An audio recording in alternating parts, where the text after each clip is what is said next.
You distributed the minutes? Oh, okay.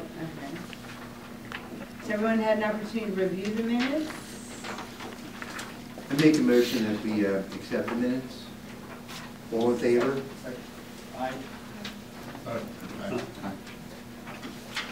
The secretary report, I try to put out the next 4 in sequence meetings. There was a problem with the November date. It is November 16th. All our meetings are the 3rd Monday of the month, save for January and February when it becomes the 4th Monday of the month because they have holidays. I guess my question is for the December 21st meeting, is that going to be a problem? That is that's the beginning of Christmas week, so I don't know if anybody will be traveling, going anywhere. I mean, we can change it, but if anybody has a problem, let us know.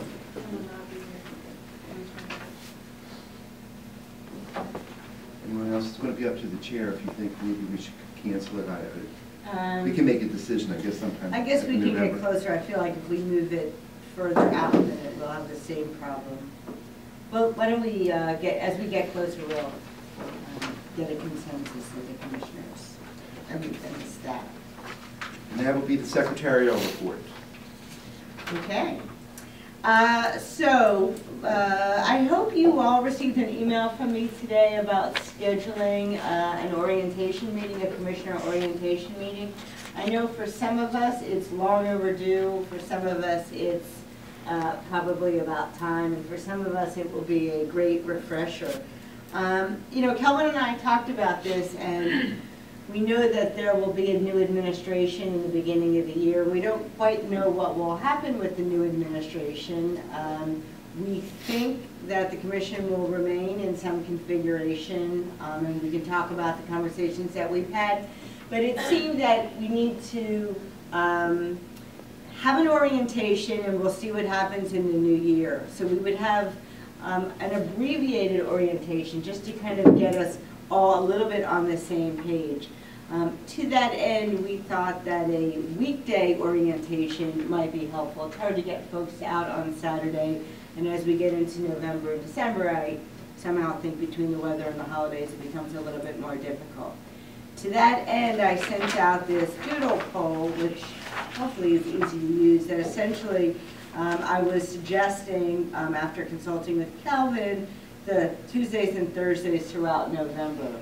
So let me start with, did everyone get that? I may have, I didn't see it. Okay. Okay.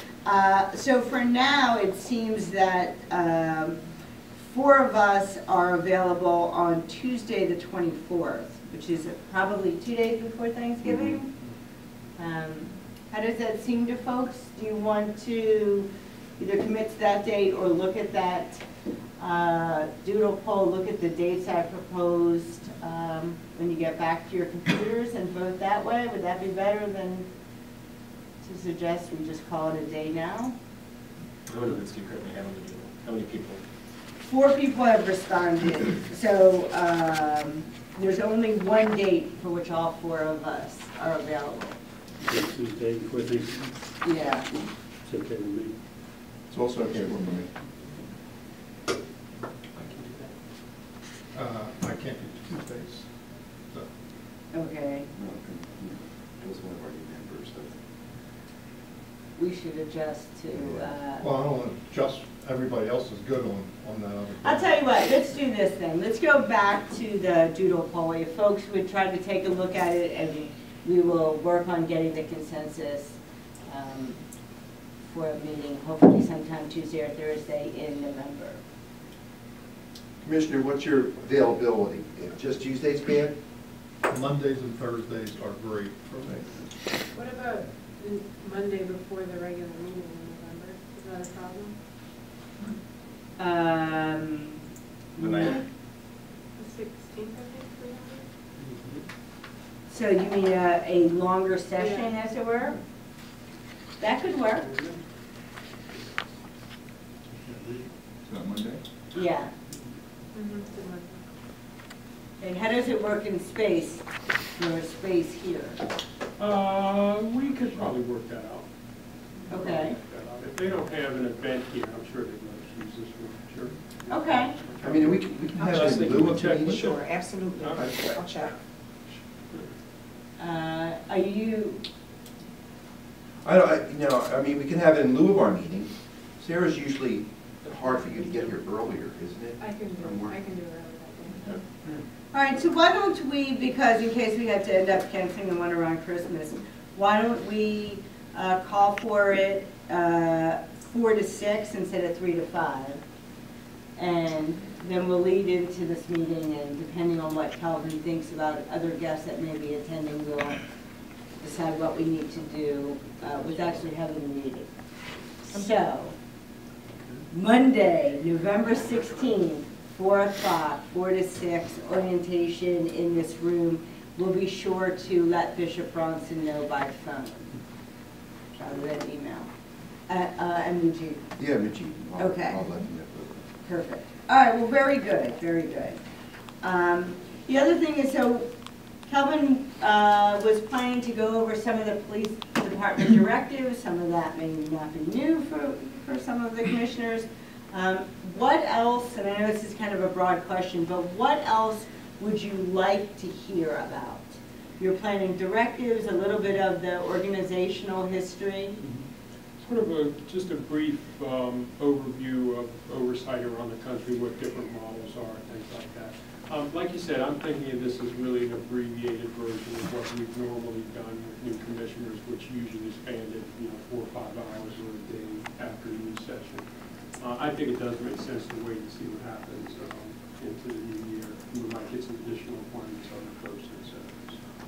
So we're envisioning doing this abbreviated on directives and kind of relevant pieces of history to enable us to kind of do our work now, and then a longer session with new members in the new year. And given that a number of the directives have changed significantly since DOJ has come in, so this is actually an appropriate time for that. Great. And then that gives you enough time, sorry, to put it all together. Gives you a month. And could you check, Calvin, and see when the next civilian police academy thing is? I know the chair and I went, Sure. and certainly for our 2 retired police officers, they don't have to go. Right. But maybe we can at least find out when that might be scheduled, and we'll see if we can get any of the commissioners to go. Do that. It was kind of fun, I enjoyed it. Normally they do it in the fall, like I think we probably already had it this year, but I'll check with them too. Thanks. All right, well, good. That was a good suggestion, Sarah. I'm glad that we have a date set. The other 2 things that I wanted to draw our attention to is some of the material that Kelvin sent out. So there were 2 pieces, one by David Gambacourt in Philly Magazine, that really talked about Commissioner Ramsey's struggles. And I think that if there's ever a question as to, why can't the Police Advisory Commission just come in and fix Philadelphia? That magazine piece is really the answer. When you look at an officer like Commissioner Ramsey and the challenges that he's facing because of the strong hand of the FOP, and then related to that, the strong hand of the collective bargaining agreement, and it's quite difficult. So I think I recommend that to all of you. Is there any interest in writing the response or anything about that? I think that we can always put our opinion out. I'm not sure, have you looked at I it? haven't. No, Yeah. I will. Yes, yeah, please do. I don't know what we would be saying other than, yeah. I was thinking about that. I think it might be appropriate to wait until we see who the new police commissioner is, and then try to write something probably early next year, because by then we would have had some experience with the new material that we're receiving. I will have gone to probably at that point 3 firearms review board meetings, so we have a much better sense of where we're going. I think we might have more to tell the public at that point. Things are still pretty much in flux now as we're trying to get ourselves into this new role. We have a lot of new responsibilities, we're not in money, but that's another question. Yeah, I'm thinking maybe early next year would probably be the absolutely best point to do that. Good. And we believe that who will be the next commissioner? Is there a short list, a very short list? Well, it's a short list. It does seem to be Richard Ross by most estimations. A few people I've talked to inside the department seem to believe that as well. So and certainly that's what Commissioner Ramsey is steering towards. Just musing on it, I suppose it's probably difficult for Kenny to choose someone externally at this point. There's one less headache for him if he chooses Ross, quite honestly. So. Do you gentlemen know him? Or any of you know him? I know them well. Yeah, I mean, we worked with Rich Ross closely when he was head of internal affairs. He's been head of pretty much every command, every major command in the department. He's clearly, more than qualified for the position. I've worked well with him when he was at IEDs. Great. The other piece I can come with the summer reading list is the piece that was in the Enquirer about the change in the directives that will allow the Police Advisory Commission access to officer-involved shootings. I think that the story did a great job of explaining the change and how important the change is. Have you heard any feedback from that? Not any official feedback. I mean, I've heard the folks who I've talked to inside the department seem to be pleased with the change. Honestly, I've talked to. He said, "We're eager for you to participate." I had a great conversation with Deputy Commissioner Coulter, who chairs the Firearms Review Board. She told me what to expect. I asked her about, what training would be necessary, things like that. So I'm looking forward to it, and the department seems to be amenable to it. So I'm pleased. I think this is a huge step forward. Great. And finally, Kelvin and I both had an opportunity to talk to somebody who's on Kenny's not transition team, because they're not so presumptuous as to assume he'll be the next mayor. So they're kind of the planning should he become the next mayor team. And they, what we both heard was a lot of support from the councilman for the Police Advisory Commission, and that they completely understand the idea that there's this unfunded mandate and that you're poised to do some great stuff, you just need more resources. So the conversation I had was very upbeat and very positive. Likewise. No, she had seen what the mayor's office does is we filled out a transition report a few months ago. They make that available to all the candidates. So Melissa Bailey can do the same thing. She can come in and review those documents and questions too, if she wants. So it's not like we're playing favorites or anything. And she showed a lot of knowledge about the commission, and her, she came in saying, "What can we do to help?" So just her attitude and Kenny folks' attitude that I've talked to has all been very positive. So we'll see what happens in the new year. See if there's some dollars for it. That's right. All right, very good. You have a report for us? I sure do. So we've got, we're at 25 complaints so far this year. We had 12 at this point last year, so we're about running about twice what we did then. Still fairly low. We have 46 open complaint investigations between our two investigators. Internal Affairs has 42 complaints so far in October. They've got a total of 614 citizens complaints this year. That's a little more than last year at this time, about 5%. We have two final reports in two cases that are slated for closing that I'm going to provide you all shortly by email. In addition to those full investigations, we've got 137 audits as described in the next paragraph. One of the things also that we're going to begin doing is the department is now providing additional information on their website about crime in neighborhoods. Previous to this, they only provided the Part 1 crimes, which would be homicides, aggravated assaults, and such. Now they've expanded the amount of public data that they're providing to include burglaries, robberies, other Part 2 crimes, which is really excellent. One of the things we're going to be doing with the from a request from the folks in the 19th district. They wanted a 5-year run of all of the crimes that have happened in their district so they can kind of sit down and look at them. I put together a report, a district level report for them. I'm going to go out and talk with the pastor who requested that information, and at some point I'm going to take that out and just show that all to them and go over it with them, in addition to all the information we've gathered on complaints and other types of information in their district. I think that's a good blueprint for when we do district level meetings. We can go in and have a very clear snapshot of this is the crime in your neighborhood, this is the areas, much like a ComStat meeting, except we're going to tailor this to what citizens want. This is the crime in your area, these are the police complaints in your area, shootings, etc. Just to kind of get people involved in a little bit more back and forth, knowing where the crime happens in their area, so they can actually ask better questions of their police commanders when they go to those meetings. The 19th district is a good place to start because those folks have worked very well with Captain Bologna in that district. So I'm looking forward to really working with them in detail, really digging into some of the metrics of what's happening in their area. Kelvin, in addition to giving folks the breakdown on the crime area, will there be any information about resolution? In terms, So, you know, this many, there are this many calls, this many complaints, this many arrests.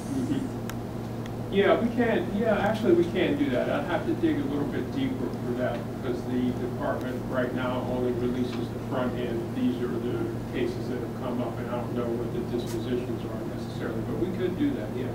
Because I know we've gone out into the community before, and people have talked about, and they're not necessarily within the PAC charge, but they've talked about drug houses in the neighborhood that they can't get the police to investigate. And so some kind of, and then what happened, I think would be helpful. Exactly. Council, as I said, was not able to join us tonight. We met last week with a representative from the law department. We requested the additional records on police arbitrations to add to our annual report. So we're talking with the law department about exactly what information within those reports is permitted to be released publicly. If you'll recall, the last set of arbitrations the department released were unredacted at all. They actually sent out the entire reports on the arbitrations. There's some concern, however, that obviously we don't want to get involved in any kind of litigation with the FOP around this. So we want to take a close look at what's actually in the arbitrations to make sure we're not, if there's some witness name, if there's an address of an officer, which I've never seen in an arbitration report actually, or any other personal identifying information that would be exempt under other state laws. We want to make sure not to run afoul of that as we gather and talk about that information publicly. Most likely we'll have some type of MOU that's similar to the one we already have with the department around shootings. So that's where we're going with that. As our chair mentioned, I'll be attending the first meeting of the Firearms Review Board on November 3rd as a voting member. And we're also working with the department about the protocols that will allow us to respond to shooting scenes as they occur, which again I think is a major step forward for the commission and for transparency and oversight in the city in general. We received, and also in connection with that, we received just last week 8 more completed discharge reports from 2014 and 2015 for our review. We now have 12 of those reports on the table. If anybody wants to see any of that material, please let me know. I can make it available in our office at this time. A couple of those other new cases also have body camera footage too, which we're paying close attention to get a sense of how that actually plays out. The Department of Justice was in town yesterday. They entered the second phase of the shooting review, which means they're working closely with the department as the department changes its directives, alters the training, and does everything to make good on the recommendations that are out there. One of the things they've asked us to do is give them a report, give them feedback on what our experience on the Firearms Review Board in responding to shootings is. Obviously, that's going to take a few months as we start to do that. I suspect we'll be reporting to them probably by the end of December, because one of the things they're doing is they're expanding their review by probably another 6 months, because they're seeing that it's taking the department a lot longer than it took Las Vegas to actually put these things into play. We're a much bigger jurisdiction. We have a lot more wheels turning, a lot of things to change. So DOJ has recognized that, and they're actually going to extend their time here in the city probably about another 6 months. That means the second interim report that says, okay, this is what the department has done and this is what we think of it, will likely come out sometime in January. And I think their thinking there is, again, they want to get buy-in from whoever the new administration is. So it makes sense for them to not release that report now, just wait until the new administration comes out and release it.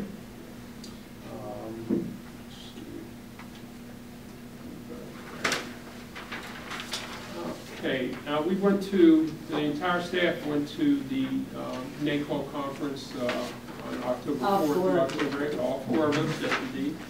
And what you have here is this is a summary of all the various sessions in the conference. I'm going to send you guys a link to all of that material so you can leaf through it at your leisure. There's a lot of good information there on any number of aspects of what we do: police misconduct, prosecutions, what makes an effective board and commission, police tactics. I chaired session number 13 on emerging technology implications for oversight. Fantastic conference all the way around. As always, very exciting to talk to other people in this business. There were roughly 500 people at this conference. That's about 100 or almost 150 more than there have been in the past. So oversight is expanding around the country in the wake of Ferguson. I don't think anybody's particularly surprised by that.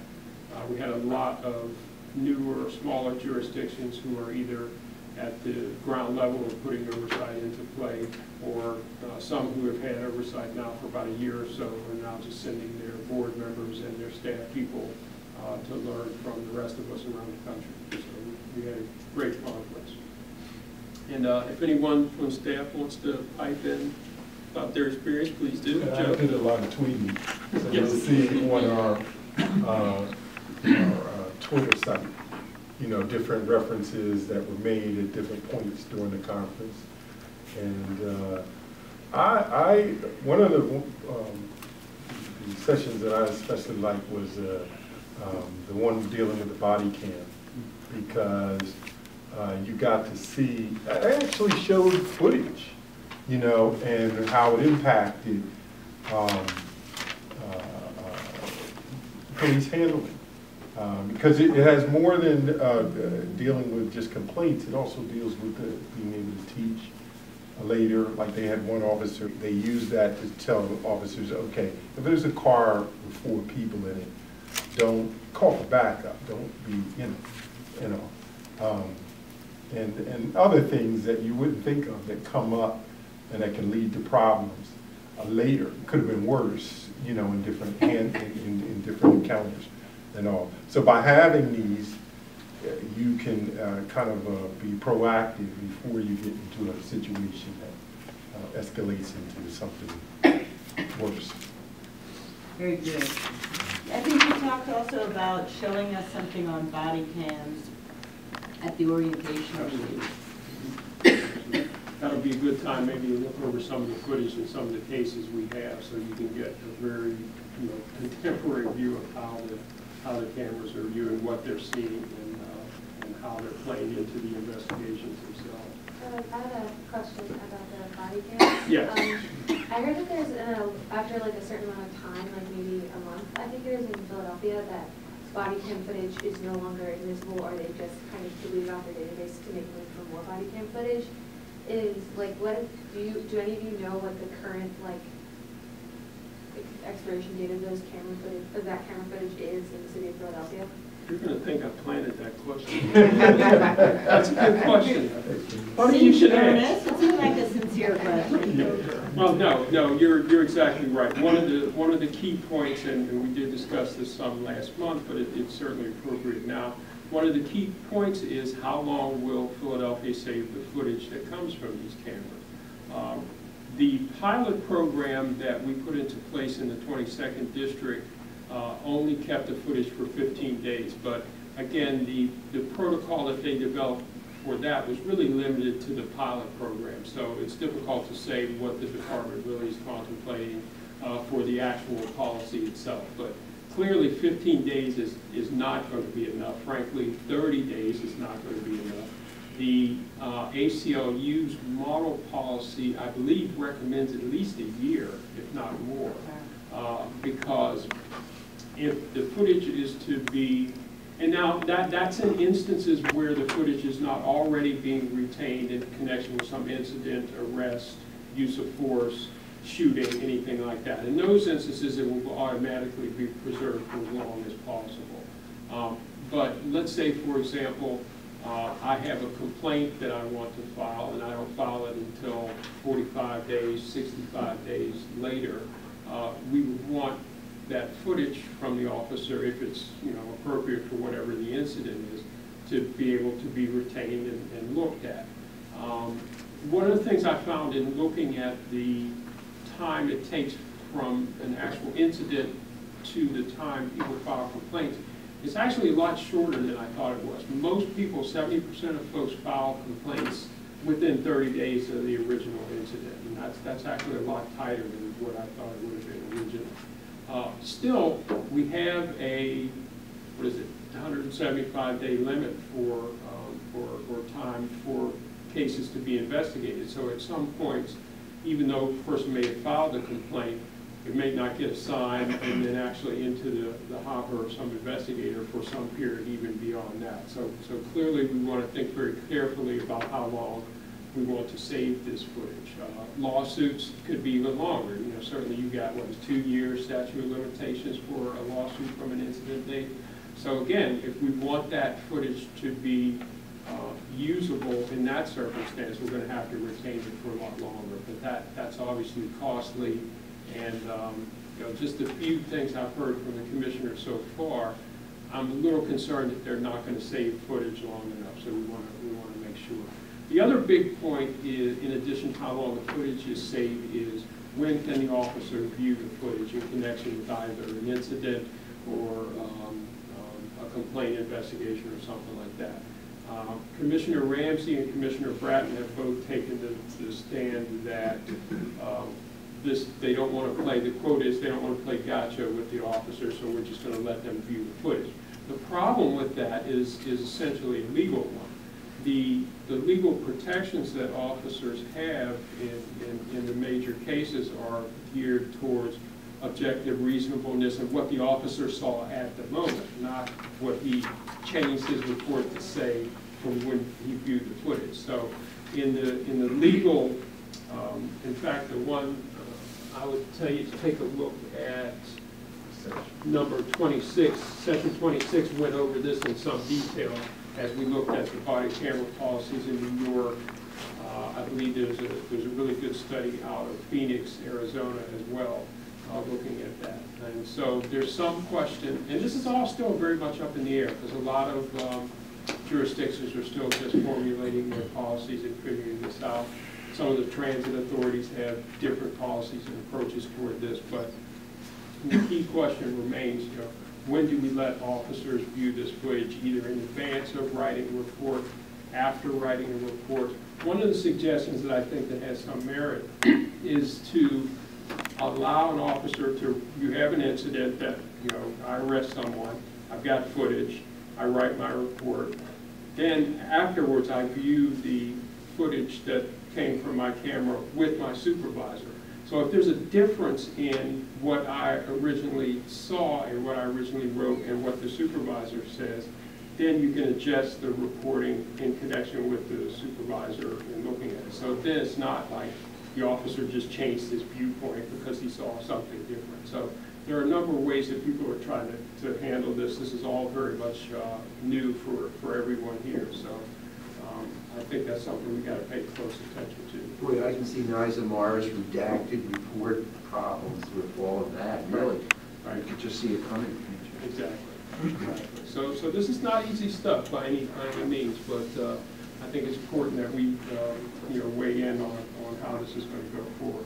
And the other piece of that again I think is important is that the President's Task Force report and the DOJ actually even in the last few recommendations says that the policy around the usage of this technology should be developed in connection with some external output or input, I'm sorry. And I don't think we've done that at all yet. I don't know anyone who's had any real input into what the department's developing policy is. So that's another area we're going to have to pay close attention to. In terms of meetings, media appearances, things like that, I've got a list on the back page there. You're a superstar. We did, yeah, well, we did we viewed the documentary film Peace Officer back at the end of last month with Chief Nistel from SEPTA, Asa Khalif from Black Lives Matter, journalist Chris Norris, a couple other folks. The exchange actually between Chief Nistel and Asa Khalif from Black Lives Matter was I thought very significant. Dave reported on it well in the story he did about it.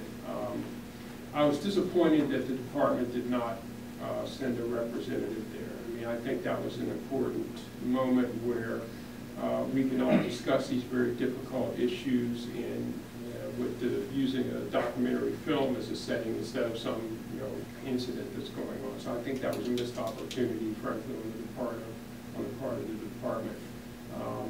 And I applaud Chief Nistel always because he's constantly showing up and really being part of this. I think that's what, to me, that's what law enforcement leadership needs to do to really get to the meat of the issues that we have now. As Rhonda mentioned, I met with Representative Penny's campaign. It was a very positive meeting, and I continue to provide her with information on where things are going, telling her about what the Justice Department is saying, things like that, just to keep them abreast of what's happening.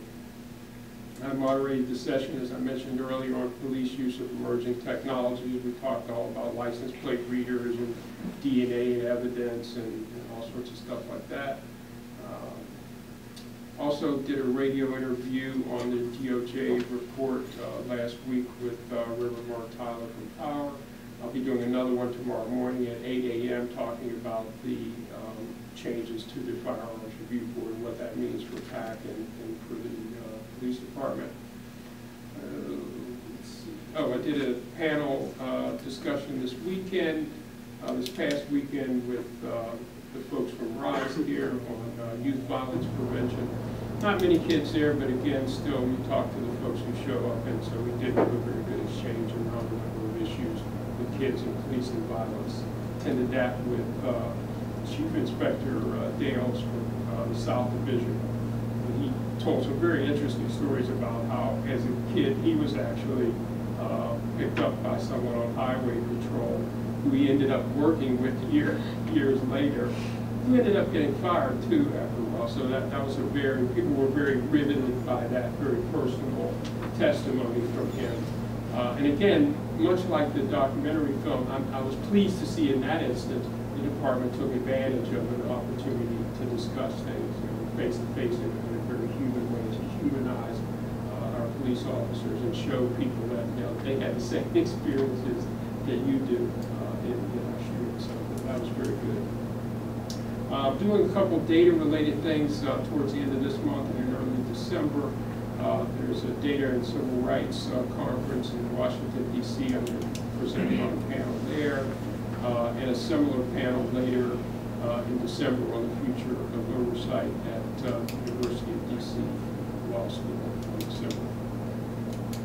You're busy. Yep. Well, that's good. And that is my report. Any questions for Malcolm? I'm curious what topics you're going to be discussing in your October presentation.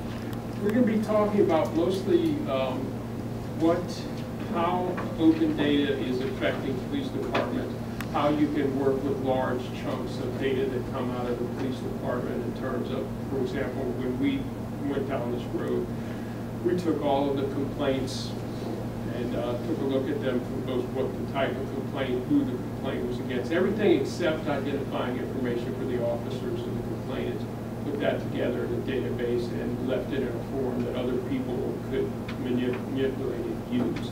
And a lot of departments are beginning to do this with more than just their crime data. You know, crime data is something that's pretty much out there, but now they're starting to put out. Baltimore, for example, publishes all of its use of force reports. You can look at any use of force report that any officer has filed. You can look at any complaint.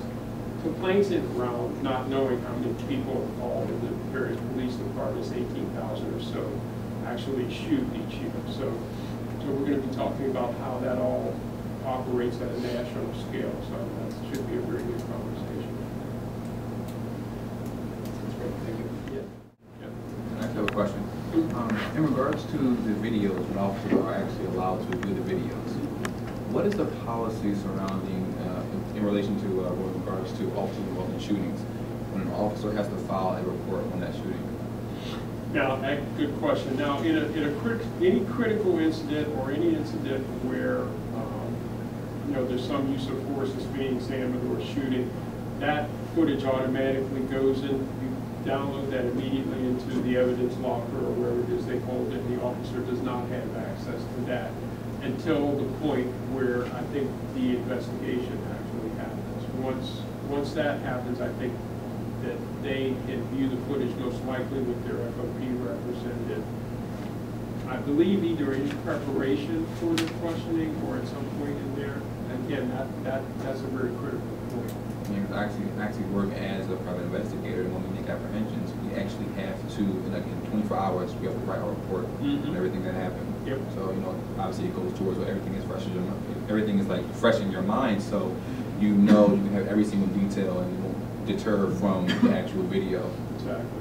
Yeah, I think one of the important changes that the Department of Justice has suggested, and Commissioner Ramsey has gone along with, is doing interviews with officers within 48 hours of the time of the shooting.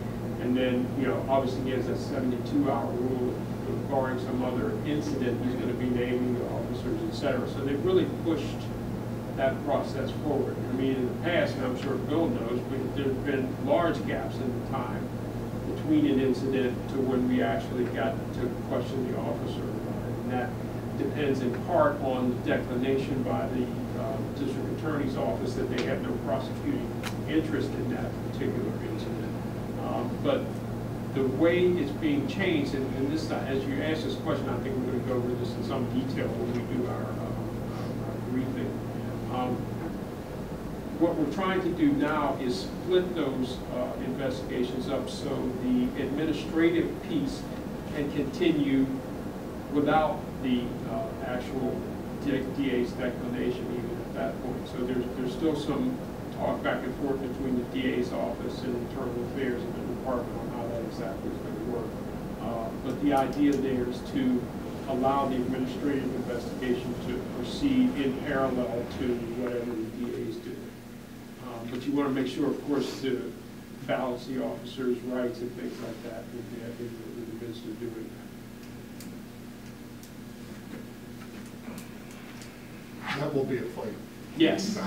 Yes, it is. You're That will absolutely be a right. fight if they're going to try and start interviewing shooters before a declination. It was in the past at a small level, but Lynn Abraham, when she was a DA, Right. she did not want internal affairs interviewing officers Right. until they had issued a declination or decided to make an arrest. Exactly. I know Seth is the new DA, and well, not new, been there now for a while, but I don't know what his feelings are on it. Yeah, and I think Seth, to some extent, has, when he came into office, you may recall that one of the promises he made was to shorten that time frame because it had gotten ridiculously long under Abraham. I mean, we had some dog shootings where they didn't make a decision until months later, which is ridiculous. I know that the time frame is short, and I'm not very clear on exactly how short it is now. I think DA's office is doing a much better job. In the couple of jobs that we just got, I've been looking at that, and it seems like they're moving very quickly, actually, now with that declination letter to allow that process to proceed. So it does seem like they've made some improvements even before the DOJ made this recommendation. And believe me, I was a big critic, Bob, will tell you, of the DA's office and how long it took. But in fairness to them, a lot of it was the police department too, like getting the ballistic reports done, crime reports done, getting medical examiners reports done, the entire autopsy, and all of the forensic material together before, in fairness to them, before they could make a real decision on where they're going to go with the case. So some of it was internally getting the information to them, and other times they had it and didn't have enough attorneys in their SIU unit who handled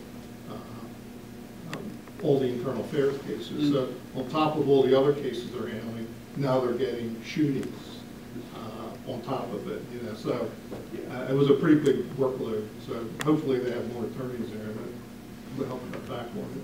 Yeah, it seems like they're doing a better job, but thank you for that detail, because I think one of the things we want to be mindful of as we enter into this new level is to be able to explain how this all works to the public, because I think folks really don't understand all of the different players in the game, and I think being closer to that process now will allow us, and I think it's frankly our responsibility to be able to explain that to the public in the best way. So looking forward to that opportunity.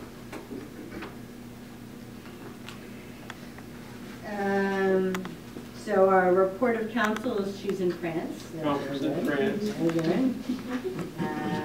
Any old business? I just noticed the minutes from the previous meeting. I'm not listed as president. I was there, and Commissioner Chowdhury is listed as both present and absent. So I'll make the notation. I'll make the notation. Thank you. Thank you. Thank you. Any new business? Public comment? She asked a load of questions. She did. Probably. Good job. All right, then I think we are ready to adjourn.